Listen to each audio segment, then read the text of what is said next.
ಭೀತಿ ತೊರೆಯುವ ನಾವು ಪರೀಕ್ಷೆ ಬರೆಯುವ ಪರೀಕ್ಷಾವಾಣಿಯ ನಾವು ನೋಡಿ ಕಲಿಯುವ ಖಾಲಿ ಜಾಗ ಭರ್ತಿ ಮಾಡಿ ಹೊಂದಿಸಿ ಬರೆದು ಲೆಕ್ಕ ಮಾಡಿ ಚಿತ್ರ ಬರೆದು ಭಾಗವ ಹೆಸರಿಸಿ ಎಲ್ಲ ಪ್ರಶ್ನೆಗೂ ಉತ್ತರಿಸಿ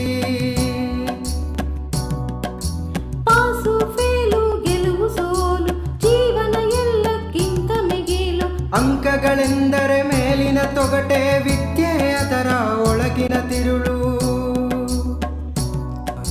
ಭೀತಿ ತೊರೆಯುವ ನಾವು ಪರೀಕ್ಷೆ ಬರೆಯುವ ಪರೀಕ್ಷಾವಾಣಿಯ ನಾವು ನೋಡಿ ಕಲಿಯುವ ಪರೀಕ್ಷಾವಾಣಿಯ ನಾವು ನೋಡಿ ಕಲಿಯುವ ಪರೀಕ್ಷಾವಾಣಿಯ ನಾವು ನೋಡಿ ಕಲಿಯುವ ಪರೀಕ್ಷಾವಾಣಿ. Namaste. I welcome all my beloved SSLC students for the content based revision classes. I am Venkatesh Vaidyail. I am teaching maths for last 22 years. I am working in Government Bagalur High School and Bangalore North. I actually going to somehow teach certain problems on theorems of triangles based on similarity. So we will consider the problems on triangles on the theorems. Let us recall what you have learnt about the theorems. So in 10th standard actually you have learnt Thales theorem and criterion for similarity of triangles, and let us consider triangle LMN and triangle PQR here, and we have named them as such. And the criterions are, first of all, the corresponding angles criterion, secondly proportion of corresponding sides and proportion of any two corresponding sides and the angle in between them. The fourth criterion is the areas of similar triangles. So we have studied all these in the previous classes itself. So we will even discuss certain problems on Pythagoras theorem, and here as we can recall, this AC is the hypotenuse and its square is equal to sum of the squares on other two sides. So let us consider the first problem. So in the diagram, if DE parallel to BC, we have to find EC. So actually before going to solve the problem, let us read the diagram. In this diagram, AE is 1 centimeter, AD it is given, it is 1.5, and DB is 3 centimeters. We have to find this EC. So in triangle ABC, DE is parallel to BC, it is given here, DE is parallel to BC. Therefore the ratio of the corresponding sides AD by DB is equal to AE by EC. So it is from Thales theorem. Now let us substitute the values. AD is 1.5, BD is 3 centimeters, and it is equal to 1 by EC. So let us cross multiply. EC into 1.5 is 1 into 3. So on simplification, EC is 3 into 1 by 1.5, which is 2 centimeters. So the length of EC is 2 centimeters. So let us consider the second problem. So in the diagram, if LM is parallel to CB and LN is parallel to CD, prove AM by AB is equal to AN by AD. So let us analyze the diagram, let us read the diagram. So in triangle ABC, ML and BC they are parallel on the top, and LN and CD they are parallel, it is given. So in triangle ABC, LM is parallel to CB, it is given. Therefore AM by AB is equal to AL by AC. We can see the ratio, it is from Thales theorem. So let us call it as equation 1. Now similarly let us consider triangle ADC. So here LN is parallel to CD, therefore we can easily tell AN by AD is equal to AL by AC. So let us call this as equation 2. This statement is also got by Thales theorem itself. Now from axiom 1 we know that AL by AC and AL by AC are present in both the equations. Therefore AM by AB should be equal to AN by AD. So let us move on to the third problem. In trapezium ABCD, AB parallel to CD and diagonals intersect at O. If AB is equal to twice of CD, then find the ratio of the areas of triangle AOB and triangle COD. So let us find the solution. So let us find the trapezium ABCD. We have drawn it. As it is already given, AB is parallel to CD and the diagonals are AC and BD. We know that AC and BD they intersect at O, it is given, and since AB and CD they are parallel, therefore we can tell that this AC and DB they are transversals. We can recall from the studies of 8th standard that if any transversal cuts any two parallel lines, then alternate angles exist, vertically opposite angles exist. Therefore we can easily tell that from the diagram itself angle 1 is equal to angle 2. Similarly angle 4 is equal to angle 3. Therefore we can conclude like this. So let us solve it in the written form. In triangle AOB and in triangle COD we can find alternate angles as 1 and 2 and 5 and 6 as the vertically opposite angles. There is one more pair of alternate angles, they are 3 and 4, they are equal. Therefore from AA similarity criterion we can tell that triangle COD is similar to triangle AOB. But the fact required, the problem requires us to find the areas of triangle AOB and triangle COD. Therefore let us recall our knowledge of areas of similar triangles are proportional to square on the corresponding sides. Therefore area of triangle AOB by area of triangle COD is equal to AB square by CD square. So let us substitute the value of AB, it is given AB is nothing but 2 times CD.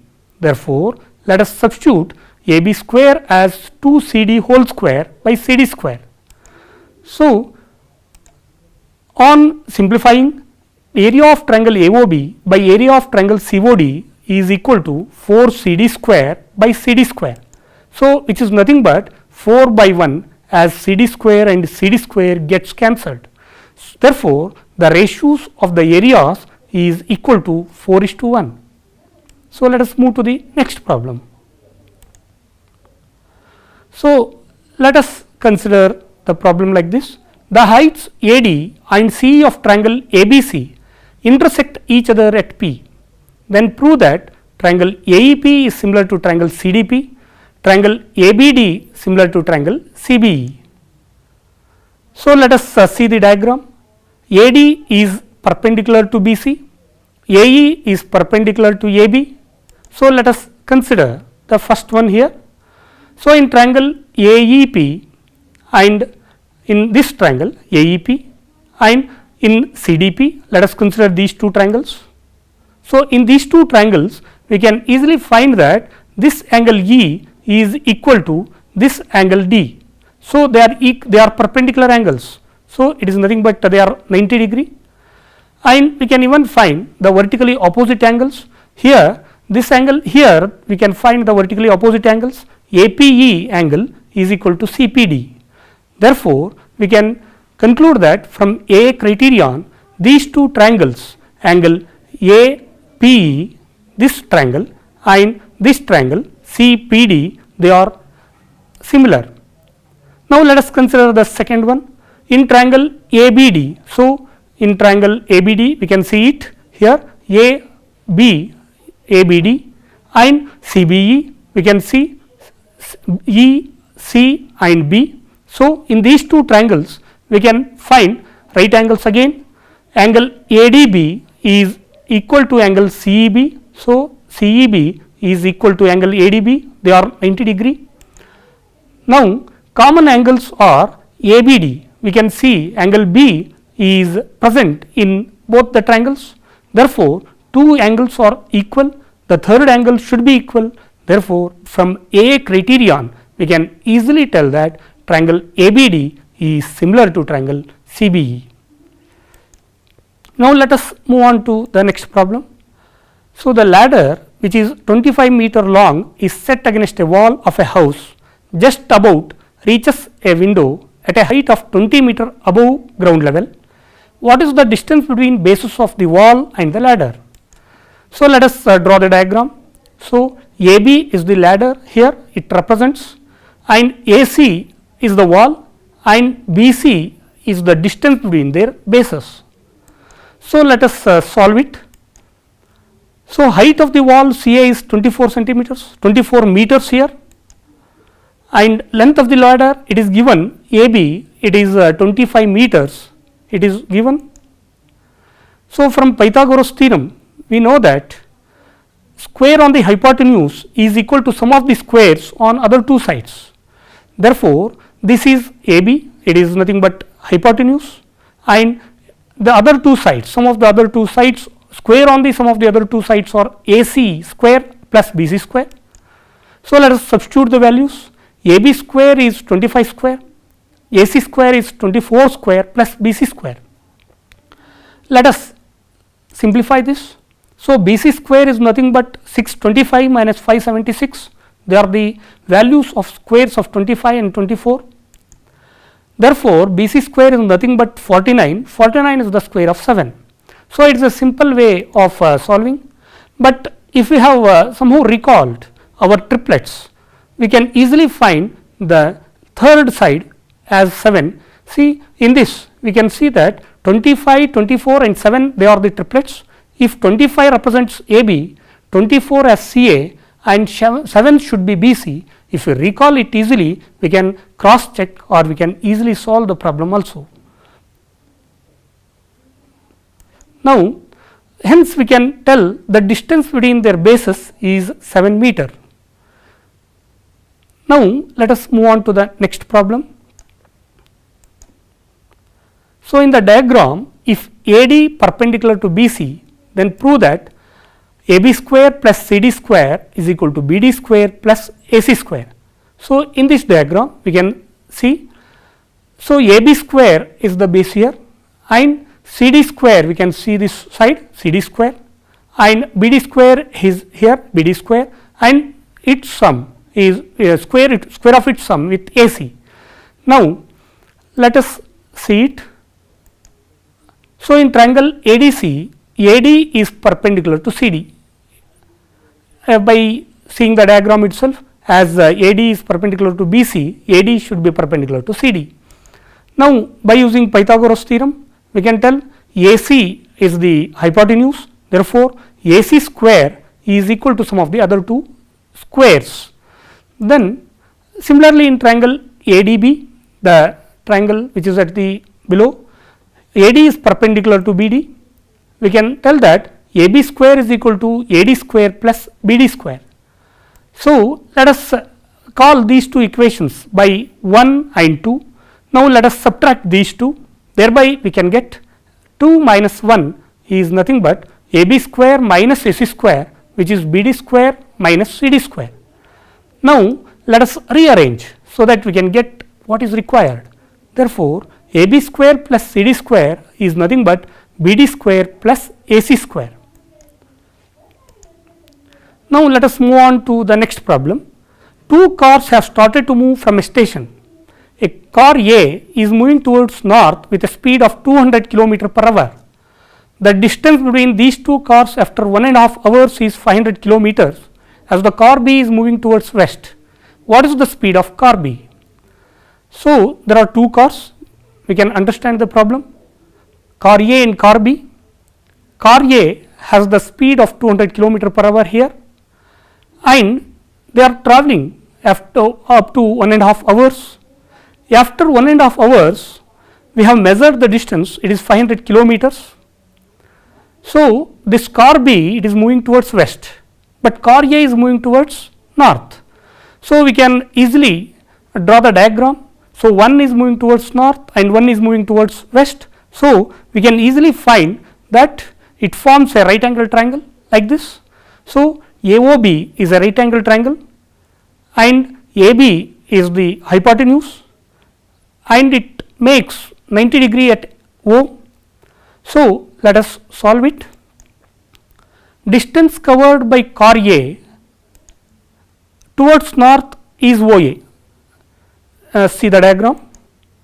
So, the speed is 200 multiplied by the time 1.5 hours is nothing but 3/2, which is 300 kilometers.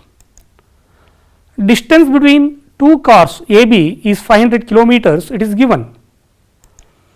So, OB square from Pythagoras theorem, OB square is nothing but AB square minus OA square.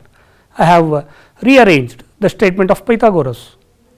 Now, we can tell that OB square is nothing but 400 square and we can easily find OB as 400 kilometer. So, the same thing can be easily found out by using the triplet, and triplet here is 500, 300 and 400. If AB represents 500, OA it shows 300 and OB is 400. Therefore, we can somehow predict OB as 400 itself. Now, let us continue the problem. I have redrawn the diagram here. So, here the distance covered by car B towards west is 400 kilometers, we have found it. Now, the speed of the car, as we have learnt it, is equal to distance by time. It is distance is 400, time is 3/2. Let us simplify, it is 400 into 2/3. So, it is 266.67 kilometers per hour. So, the speed of the car is 266.6 kilometers per hour. Now, let us move on to the next problem. In an equilateral triangle ABC, D is a point on BC such that BD is equal to BC. Prove that 9 AD square is 7 AB square. So, BD is 1/3 of BC. So, let us see the diagram. ABC is the diagram, AE is the height, and we know that in any equilateral triangle the height AE, the point on BC E divides BC into two equal parts. Therefore, BE is equal to EC. We have to recall it. So, in any equilateral triangle it happens. Now, length of each side BX, let us assume each side BX. Therefore, AB, BC and AC, they are all equal to x. Now, what is BD and what is BC then? So, BD is 1/3 of BC, it is given. So, let us substitute BC as x. So, it is nothing but x by 3. So, if it is x by 3 here, so AE the height, as we have already discussed on that, and E is the point on BC such that BE is equal to EC, as it is an equilateral triangle. Therefore, it is nothing but x by 2, as BC is x. So, BE is half of x. Now, let us find DE. So, DE is nothing but, we can easily see that DE is nothing but BE minus BD. So, that is nothing but x by 2 minus x by 3, which is x by 6. Therefore, AE is, as we already know, is root 3 times the side by 2. So, the height is nothing but root 3 times side by 2. So, it is root 3 x by 2. Now, let us move further.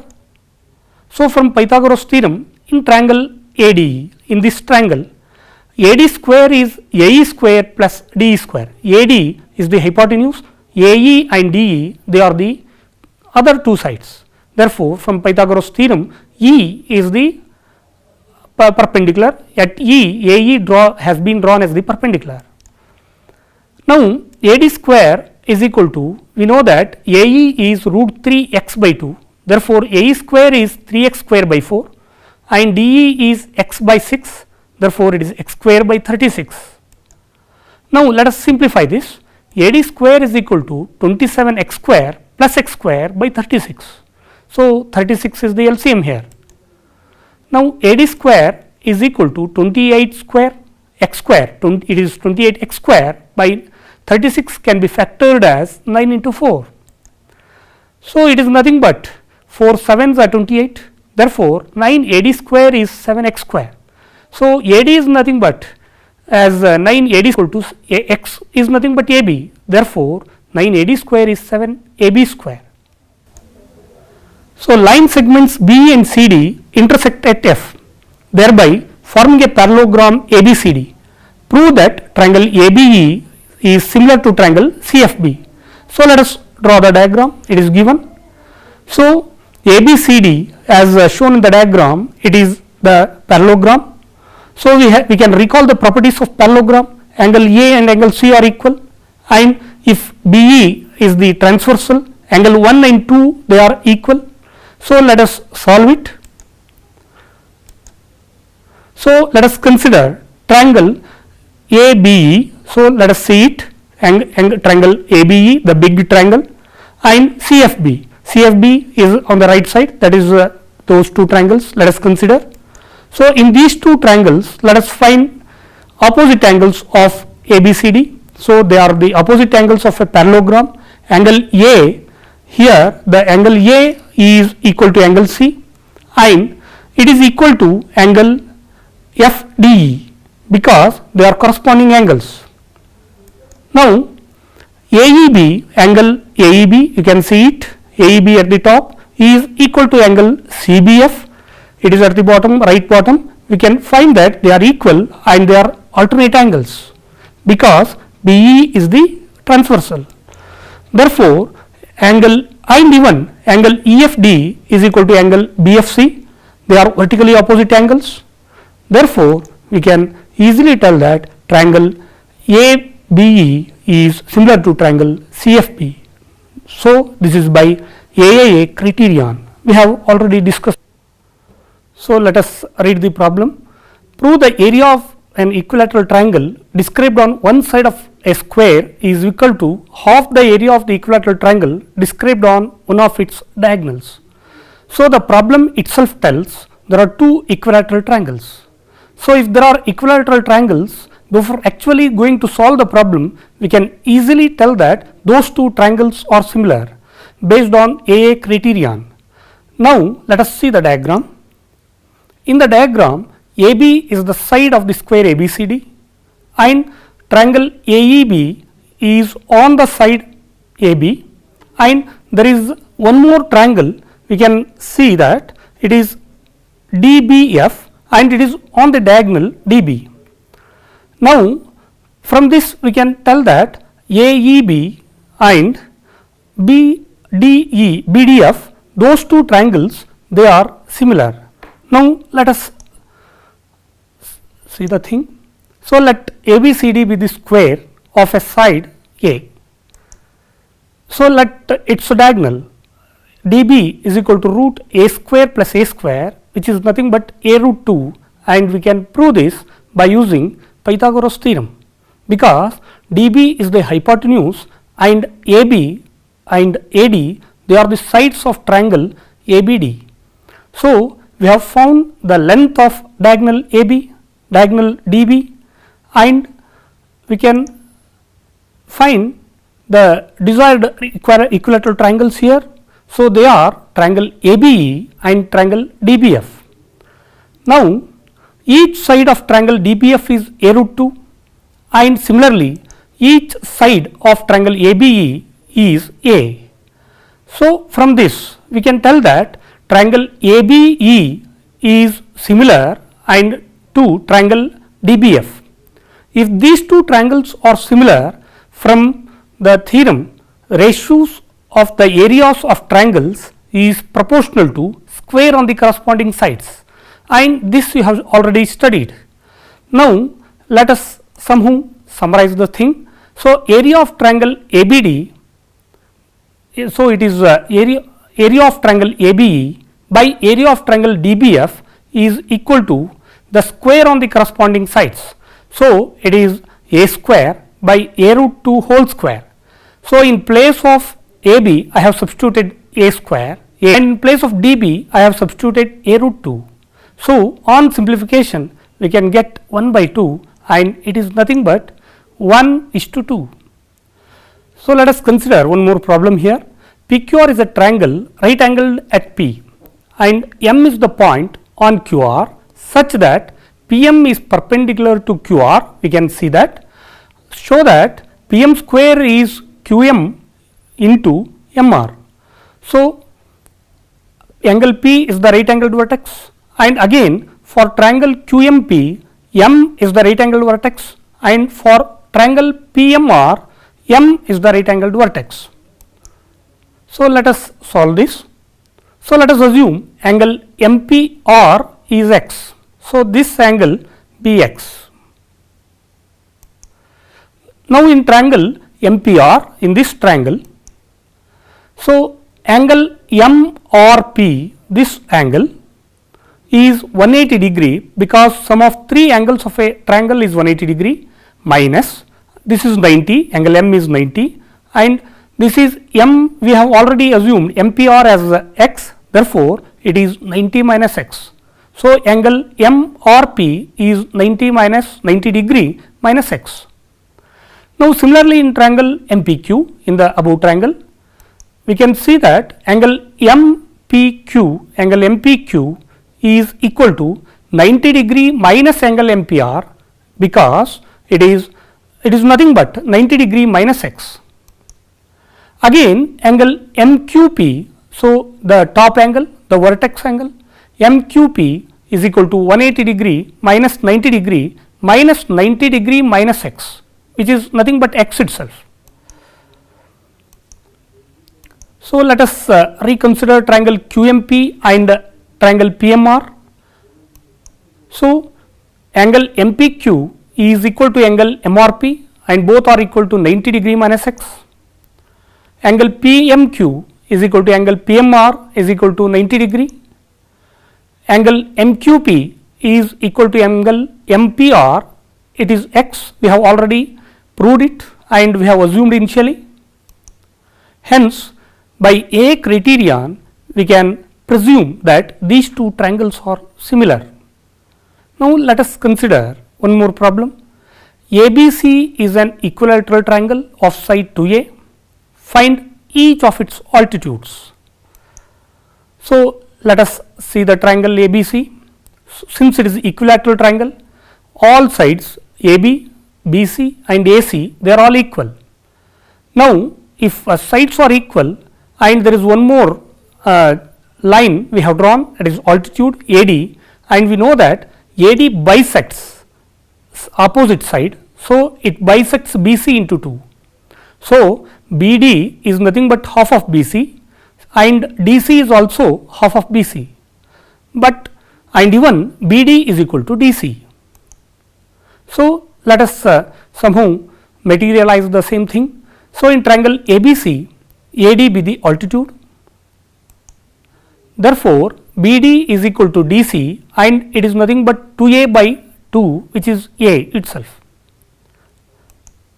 Now, they are equal because altitude bisects opposite sides, opposite the side here. Now, in triangle ADB, consider that the right angled triangle, right angled at angle D. So, AD square plus DB square is equal to AB square. Now, let us continue. So, from the Pythagoras theorem itself, AD square plus DB square is AB square, as AB is the hypotenuse. So, let us put AD as it is, AD square plus DB is nothing but half of BC, which is nothing but A. So, DB is equal to A and DB square is A square, which is equal to AB square, which is nothing but AB is the length it is given. So, it is 2A, AB square is 2A whole square. Now, let us simplify it. AD square plus A square is equal to 4A square. Now, let us send A square to the right side, thereby AD square is equal to 3A square, because 4a square minus a square becomes 3a square. On simplification, AD is nothing but a root 3. So, the altitude of any equilateral triangle is a root 3. So, while solving problems on similarity of triangles, it is better to recall statements of theorems. It will be easier for us and it will facilitate us to solve the problems easily, and even it is helpful to answer 1 mark questions, and it is better to recall diagrams related to theorems, because diagrams will be helpful to somehow identify what is given and what is to be proved, and draw related diagrams if needed, and if diagram is asked by us, we need to draw it, and it is better to identify the given values and measurements, so that the problem would be understood easily by us. And one more thing is, we need to find the corresponding angles and corresponding sides. Thereby, it will be easier for us to solve problems on similarity of triangles. And if we recall Pythagorean triplets, it will be helpful to solve certain problems on right angled triangles. And these triplets, as we have seen in the problems before, they are helpful even to score 1 or 2 marks questions, and it will be helpful even to identify certain sites and easily continue in solving our problems.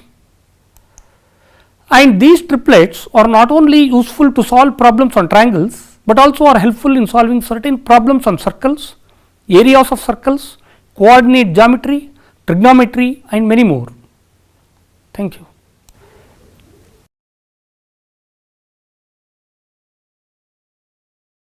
Hi, welcome to Pariksha Vani classes. I am your teacher Rakib. Today we will learn the topic electricity, electric current. Electric current in a conductor means it is nothing but the total number of charges that are flowing through any one particular area in a unit time. That means electric current is the count of the total number of charges with respect to time. We calculate the electric current by using the formula I is equal to Q by T, where Q is the total number of charges and T is the time. I is used for electric current. Earlier, when electric current was found, or it was believed that the charges that were flowing through the conductors were having a positive charge. That is why it was believed that the direction of electric current was plus to minus. But later on, now we realize that the charges that flow through a circuit, electrical circuit, are nothing but electrons, and they have a negative charge. That is why the direction of flow of electrons is minus to plus, but conventionally we have believed that the direction of electric current is plus to minus. How are we going to measure electric current? So, what is this Coulomb? Coulomb is the charge of electrons. So, one electron, the charge is equal to 1.6 into 10 to the power of minus 19 Coulomb. So, by adding how many electrons can we get a charge which is equal to 1 Coulomb is the question. For that, as you can see, the number of electrons into charge of 1 electron is equal to 1 Coulomb. By using this, we derive that the total number of electrons is 6 into 10 to the power of 18 electrons needed to be considered as 1 Coulomb of charge, even though out of 6 into 10 to the power of 18 electron is having a charge of 1.6 into 10 to the power of minus 19 Coulomb. How do we measure electric current? We measure the electric current by making use of this instrument called as ammeter, always connected in a series manner in an electrical circuit. What is this series pattern? We will see later in our working circuit diagrams in the next slides. So, the SI unit of electric current is ampere. So, current is Q by T, Q is charge, that is coulomb, T is time, that is in 1 second. So, one charge, 1 coulomb of charge, that means 6 × 10⁻18 electrons, if they pass through the conductor in 1 second, we call it as 1 ampere. Let us use a formula to calculate the charge by using the formula I is equal to Q by T, which we learned just now. Here in this problem, a current of 0.5 ampere is drawn by a filament of an electric bulb for 10 minutes. We have to find the total electric charge. You know that the charge is denoted by Q, I and I is the current, T is the time. When we take I is equal to Q by T, then if we cross multiply, Q is equal to I into T. We are substituting the values 0.5 A, this is current, and time is 600. How did we got 600? 10 minutes into 60 is 600 seconds. So, now we reach the value 300. What is this 300? It is coulomb. Coulomb means charge. The total charge is 300 coulomb. Just observe carefully here. We have a cell, we have a resistor, we have an electric bulb. All these we know. But what is present here on the other side? These are the symbols which are used to symbolize or denote these equipments that we make use of in our daily life. Apart from those, here we have a whole bunch of many electrical components and their symbols. We have to remember these symbols in order to remember and in order to discuss the next concepts in electric current. So, remember all these symbols carefully. Now, electric potential and potential difference. If we want to move any object, we need to do work on it. We need, unless an object is displaced from one point to another point, we don't say work has been done. In the same way, here the objects that are moving are charges, and to move those charges, work has to be done. So, who does the work? It is the power source or a battery. The battery, it does the work to move the charges from one point to the other.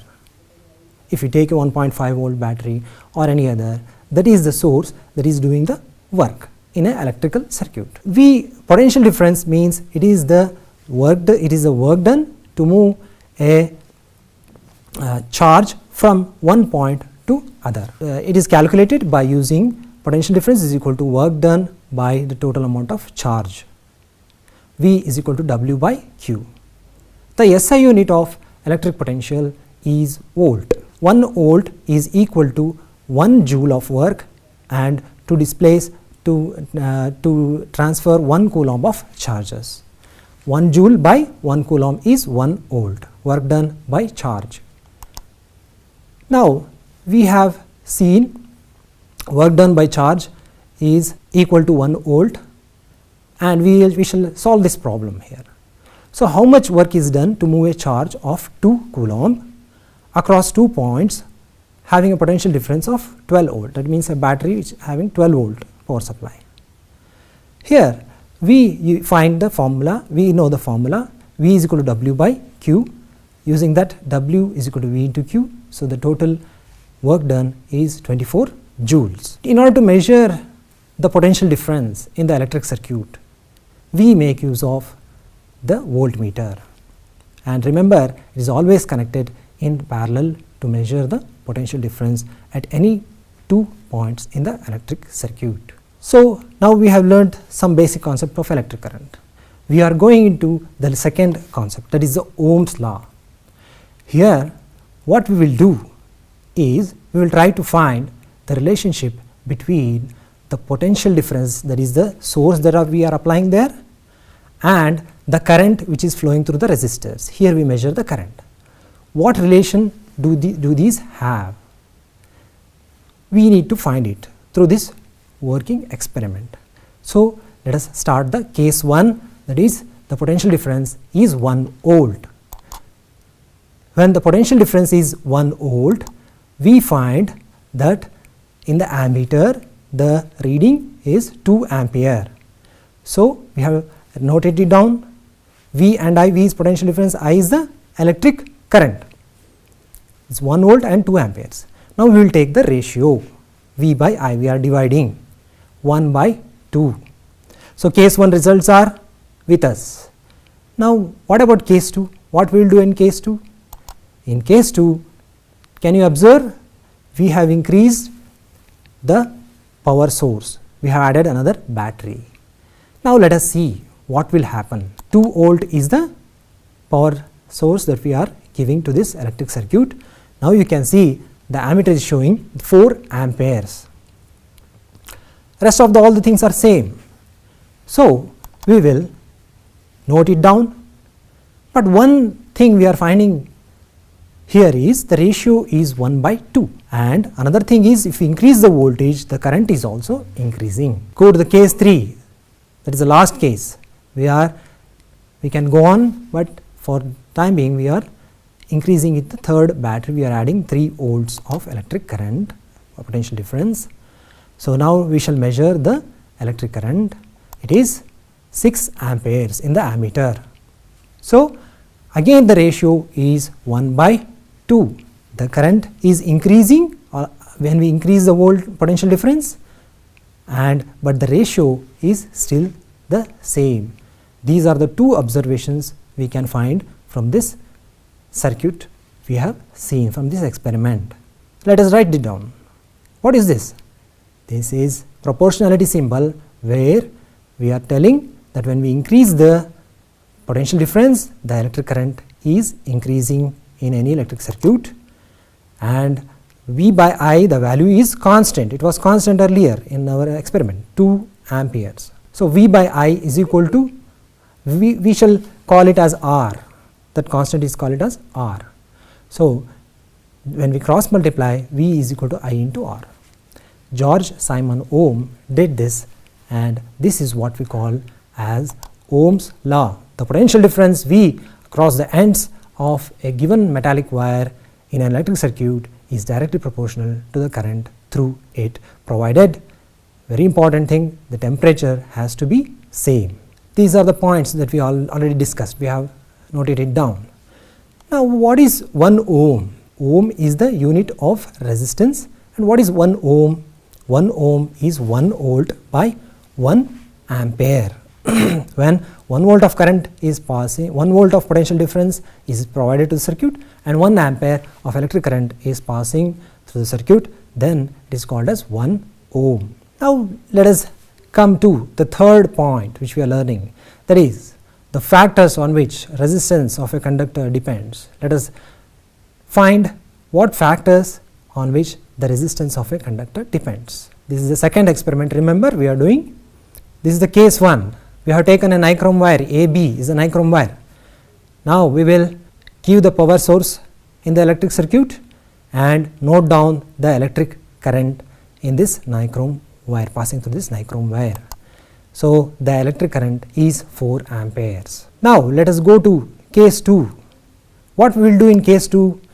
We have increased the thickness of the wire. Whether when we supply, when we give the power source in this circuit, whether we will find any difference, let us see. So, as you can see, the electric current is more. So, it is around 6 amperes. So, what we did, why did we get more electric current? We increased the thickness of the wire. Now, let us, we have got 2 things. When we increase the thickness or increase the area of cross section is just the thickness. Thickness is called the area of cross section. Then we will get more current, electric current. More current means less resistance. So, what is this resistance? See, when as we said, the electric current means the flow of charges. When the charges is flowing through a conductor, charges are flowing through a conductor, then the atoms of the conductor, they collide with the electrons, because of which the movement of electrons gets stopped or discontinued. So, this is called resistance. For the flow of resistance, for flow of charges, resistance has to be less.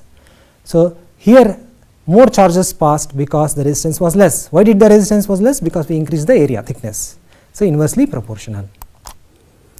Now, this is the case 3. What do we do in case 3? We have increased the length of the wire. AB was the initial length. Now, we have increased the length to CB. Now, let us see what will happen, whether the current will increase or decrease. That is the question. So, we have increased, we have given the power source now, and we are measuring the electric current. You can see it is 2 amperes. So, when we increase the length, this is third case, and with the remember we have maintained the same potential difference V, the current is less. So, if the current is less means less number of charges are passing through the wire CB. Less number of charges passing means more resistance is there in the wire. So, when we increase the length, resistance is more. When we increase the thickness, resistance is less. So, let us write the third point, which we trial which we did. Resistance of a conductor increases when the length of the conductor increases. Therefore, R is proportional to L. This is the last case. What is the last case? We are changing the material of the conductor, and AB the length is same, the thickness of the wire is same. We are only changing the material. Earlier we took the nichrome wire, we are taking some other wire here. Let us see what will happen, whether we will again get the same amount of electric current which we got in the nichrome wire.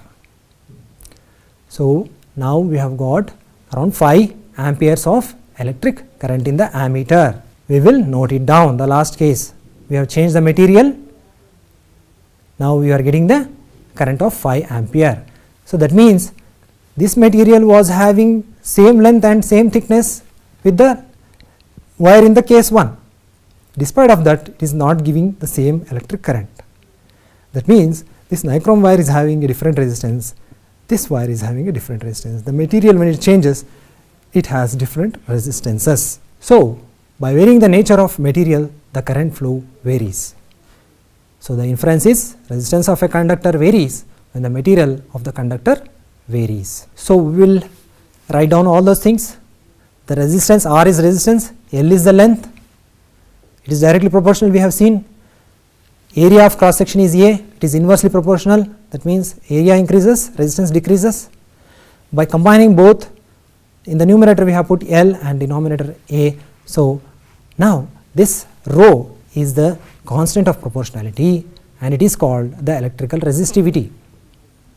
So, electrical resistivity is used to compare different materials when we are choosing material for different purposes. Sometimes we may need electrical resistance more, then we choose the material which is having high electrical resistivity. For example, in an electrical iron box, we choose materials which are having more electrical resistivity.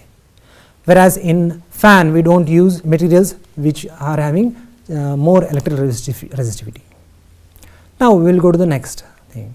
So, here we are comparing the electrical resistivity of conductors, alloys and insulators. So, as you can see, the conductors are very high or low in resistivity, that means electric current flows easily even though there is some resistance in it. In alloys, it is little bit more compared to the conductors or metals, we can say, and in insulators the resistivity is very high. Here I want to add one point. See, when electric current is being used, in one or the other way there is some heat as a byproduct, that is what we call as heating effect. We will come to it later. Now, we will solve a problem on Ohm's law. Here, how much electric current will an electric bulb draw from a 220 volt source if the bulb filament is 2200 ohm. So, now we need to find the electric current. So, I is equal to V by R is the formula we use to find the electric current. I is equal to V by R, and in the second sub question we need to find the current in the electrical heater. We find by V by R it is equal to 2.2 area. So, we are using the formula V is equal to IR. Two things will be known, one unknown quantity we need to find. Now, we will go to the third concept, that is the resistance of a system of resistors in series and parallel. Now, first thing we will learn series. So, this is the third experiment we are doing. Now, what we need to think about is what is the electric current that we get. These three are the resistance in series, one after the other. If we are connected, it is series. One over the other, if that is the another pattern that we will come to later. Let us see what will happen here. So, note down the electric current, it is 2 amperes when the ammeter is connected at the end of the third 3 resistors.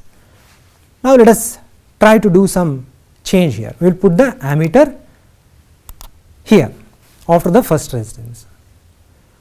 Earlier it was 2 ampere. Now, my question is what amount of electric current do we get here? Let us see. So, when we change the position of the ammeter, again the quantity of electric current is same, it is not changing, 2 amperes. Now, we will change again. Let us see what is the current that we achieve when we change the position of ammeter and resistance. So, again as you can see it is 2 amperes.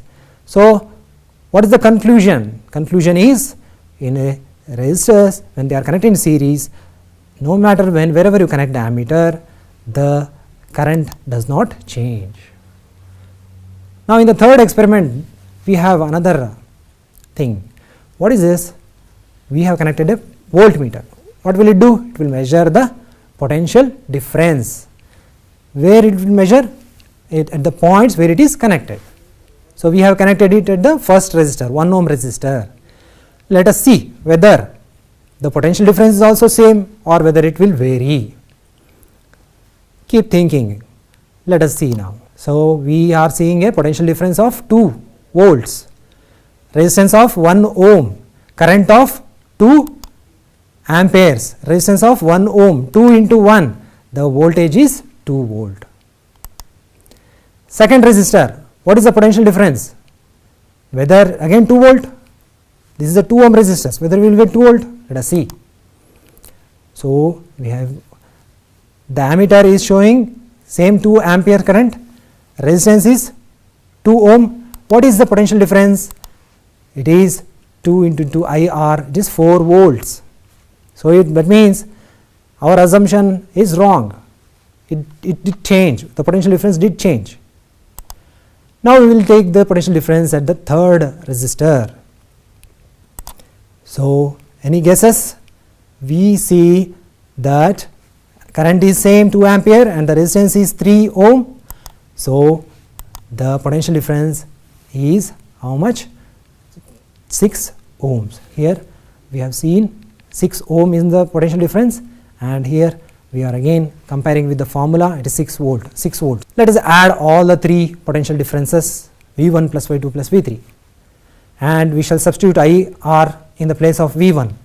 One thing you need to observe, 2 plus 4 plus 6 is the 3 volt potential differences at 3 resistors is equal to the source potential R 12 volt. So, by taking the form by substituting IR in place of V, that is Ohm's law, by taking common we are finding that RS is equal to R1 plus R2 plus R3.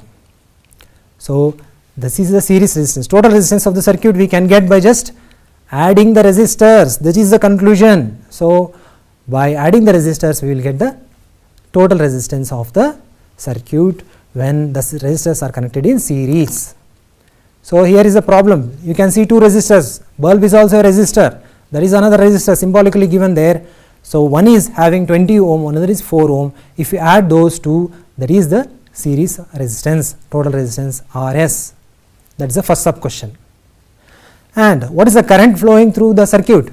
Current we can find by Ohm's law, V is equal to IR. V is known here, V is the value 6 volt, R is given 20, we have found it. So, current is equal to V by R, we will get 0.25 ampere. So, now we are entering in the third experiment the second sub experiment. Here we are connecting the resistors in parallel. Just observe, one below the other, across, they are connected across, not one after the other as in series. Let us start measuring current and potential difference. Current, it is 22 ampere. The potential difference, if you can see there, 12 volt.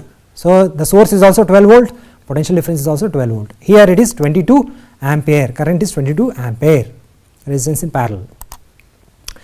First resistor, we got potential difference as 12 volt. Second resistor, any guesses you have? Let us see.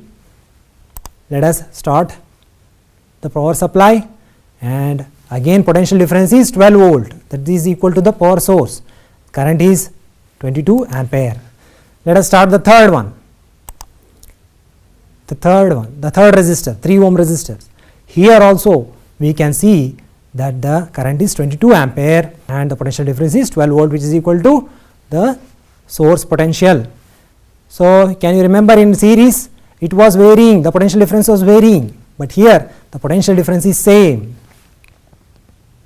In series the current was not changing, series circuit, here it is same, but we have measured it at the end, total resistance. Let us see what will happen if we connect this ammeter here. So we have connected the ammeter at the first resistor. Let us start the power supply and see whether potential difference does not change in parallel. Let us start the power supply. Okay, so now we are seeing the current is 12 amperes there. So how did we get 12? 12 by 1 is 12. So what is 12? It is current. What is this 12? It is the potential difference. So potential difference by the first resistor, that is the 1 ohm resistor, is equal to 12 ampere. So that is what we have got here. Because of the potential difference and the resistance, we have got the current as 12 ampere here. Now we have, if you observe, we have put the ammeter here. Let us start the current and let us see what will be the electric current. So if you observe, it is 6 amperes. So in the ammeter, and how did we got that? 12 volt is the power supply and 2 ohm is the resistor. So 12 by 2 is equal to 6 amperes. So that means the current is changing here, unlike the series resistance which we discussed earlier. Now we will look into the third resistor. The third resistor, and we are seeing a electric current of 4 ampere. So the potential difference is 12, the resistance is 3. So 12 by 3 is 4 amperes. So let us write down all the things. We got different currents at different resistances, I1 plus I2 plus I3. First we got 12, 6 plus 4. Look, 12 plus 6, 18, 18 plus 4 is 22. So that was the total electric current in the circuit. 22 ampere is equal to 12 plus 6 plus 4. Now we will substitute in place of I, V by R1, V by R2, V by R3. So by taking common V, we will get 1 by R1 plus 1 by R2 plus 1 by R3. So 1 by Rp is equal to, we will substitute the values of resistances, 1 ohm, 2 ohm, 3 ohm. So the total equivalent resistance of a circuit in parallel is 1 by Rp is equal to 11 by 6. So remember what all the observations we made. So this is how we will solve a problem on problem of resistors. 3 resistors 5 ohm, 10 ohm, 30 ohm. We have to find the current. V by R, we just saw V by R. V is 12 volt, R is 5. So we will find the first current. Here you can see 12 volt by 5, we will find it as 2.4 amperes. So in the same way, the next resistance is 10 ohm. The potential difference is 12. So we will find 12 by 10 is equal to 1.2. Again the same way, 12 volt is the potential difference, 30 ohm is the resistor, third resistor, 0.4 ampere. So 3 resistors current we will add 2.4, 1.2 plus 0.4, we will get 4 ampere, and now we have got the total current. Total potential difference is 12 volt. There we can see. So, if we divide V by I, we will get the resistance, because R is equal to V by I by Ohm's law, that is 3 ohm. 12 by 4 is 3 ohm. Now, heating effect of electric current. See, as I told, whenever electric current flows, there is some amount of heat which is dissipated, and this heat is more when we have made use of alloys, which you can see in the figure here. Basically, we use alloys in electric iron box or electric stove or electric water heater. So, what property do the alloys have that we use here in a heating effect? They have more electrical resistivity. That means they resist the flow of charges. So, because of the when charges are moving through these alloys, they collide with the atoms of the alloys. So, because of such collisions, the heat energy is generated. So, electric current when flowing through a circuit which is high in resistance, the electrical energy gets dissipated in the form of heat. This is known as heating effect of electric current. Now, before going to Joule's law, we have a lot of applications in heating effect of electric current. If you take the example of fuse, if you take the example of bulb, the filament is made up of tungsten. The property which tungsten has is it has high electrical resistivity. Because of this, the electrical resistivity is high, it avoids the flow of charges. More collisions happen. Because of it, heat is dissipated. Because of that heat, too much of heat will ultimately lead to production of light. And remember, in bulb, nitrogen and argon gases are used to avoid the filament being worn out or being evaporated. To avoid that, it is used. And coming to fuse, fuse is for the safety of domestic establishment, because or any industrial establishment, because more charges, more potential difference leads to electrical hazards, and it destroys the equipment and many other ways. To avoid it, we have to stop the flow of more charges. So, we use the fuse, which is made up of tin and lead. What property does fuse have? Fuse have a property of high electrical resistivity. That means it gets heated up easily, but it has very important property, it has low melting point. So, that low melting point makes the fuse to melt and stop and disconnect the power supply to the entire establishment only when electric current is more.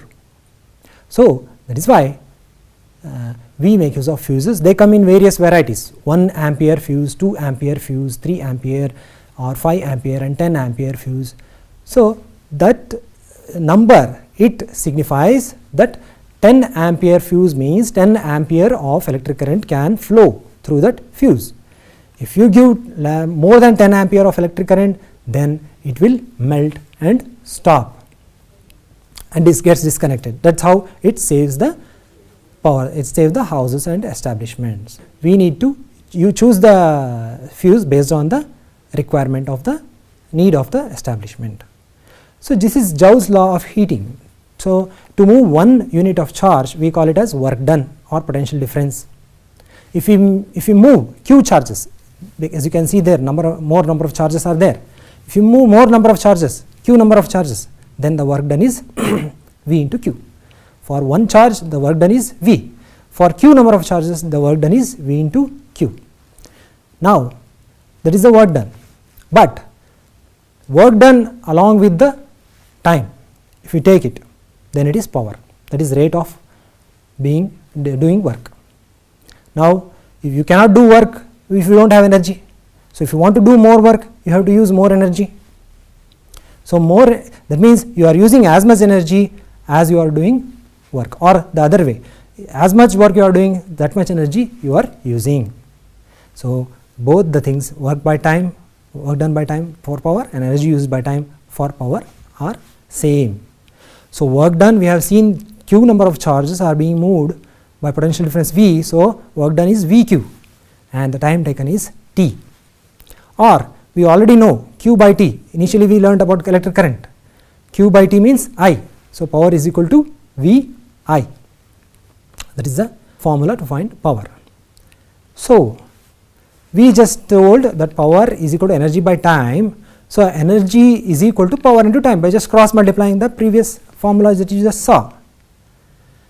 So, all this energy gets dissipated. So, in these alloys that we are talking about in heating effect of electric current. So, that is why energy, all the energy, most of the energy that is being supplied to the device or instrument is converted into heat. So, energy used is nothing but the heat produced, because as much energy it is using, because of high resistivity, it is producing that much amount of heat. So, heat produced is equal to power into time. So, H is equal to VIT. Heat produces H, power is VI and time. So, H is equal to I squared RT, because V is equal to IR, that is by Ohm's law. So, here this is what the Joule's law of heating tells. If you want more heat to be produced, you have to use more resistance, directly proportional. If you want to produce more heat, more current needs to be supplied. If you want to produce more heat, more time that device has to be in use. So, that is what we have written down here.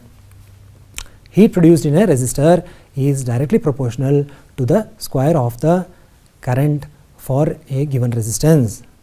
Heat produced in a resistor is directly proportional to the resistance, directly proportional for a given current.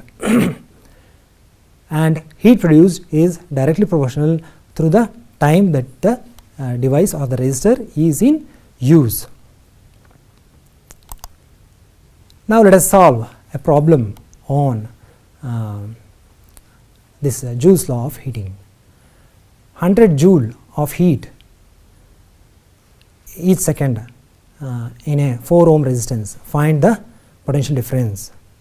So, heat is given and the resistance is given. So, time is given each second. So, all those things we note down, H, R and T. Now, we need to find the potential difference. So, as you know, the H is equal to I square RT. By using that, we know that I is equal to square root of H by RT. So, square root of 100, and by substituting the values of H, R and T, we will get the current is 5 ampere. And when you know the total current flowing, we can find the potential difference, because resistance is 4 ohm. So, 5 into 4 is 20 volt. Now, electrical power. See, when we've used many electrical appliances at home. If you take example of electrical iron, which is having a which uses a power of 1 kilowatt, 1000 watts, around 1000 watts or more. And if you compare it with electrical water heater, which is having a power which uses a power of 3 kilowatt or 3000 watts. So, that means different appliances, they consume different amount of power in 1 second. That is the value. 3000 watt means this is the power consumed, energy consumed by the device. So, the P is equal to VI, the SI unit of power is watt. It is the power consumed when when we supply 1 volt of potential difference to the circuit. 1 volt we have given, and we are getting a 1 ampere current in the circuit. So, 1 watt is equal to 1 volt into 1 ampere is equal to 1 volt ampere. So, this is 1 watt means 1 volt into 1 ampere. Here P is equal to VI, 1 watt, V is 1 volt, I is 1 ampere. So, let us see here. Watt is a very small unit. So, we use the commercial unit kilowatt hour. So, what is this kilowatt hour? Kilo means 1000. So, 1000 watts of electric current, if it is used for 1 hour, 1 hour means 60 seconds into 60 minutes, 3600 seconds. So, it comes down to 3.6 to 10 to the power of 6 joules. So, this is a commercial unit. Based on this commercial unit, we get the power bill at our establishments or device, wherever we use the electric current. We need to pay the bill accordingly. So, we will solve a problem on a power. Electric bulb potential difference they have given, current they have given, we will find the power by multiplying P is equal to V into I. 220 into 0.5. Now again we will solve another problem here. Here electrical refrigerator rated 400 watt operates 8 hours per day. What is the cost of energy to operate it for 30 days at 3 rupees per kilowatt hour? So how many days it is being used? 30 days. How many hours? 8 hours. We will multiply that. And what is the power needed, energy needed by the refrigerator? 400 watt. So we will multiply all those, we will get the value. It is the total hours for which the refrigerator is using the energy, electrical energy. So 96,000 means 1000, we can call it as kilo, 96 kilowatt. Thus the cost of energy to operate the refrigerator is, this is 1 unit which we call commercially. We will multiply 1 unit cost 3 rupees, that means 96 into 3 is 288. So today we have learnt these 5 things. One is the basic concepts in electric current, electricity, and Ohm's law, and the resistances in series and parallel, heating effect of electric current, and electric power. So remember all these and prepare well for the examinations, and thank you very much.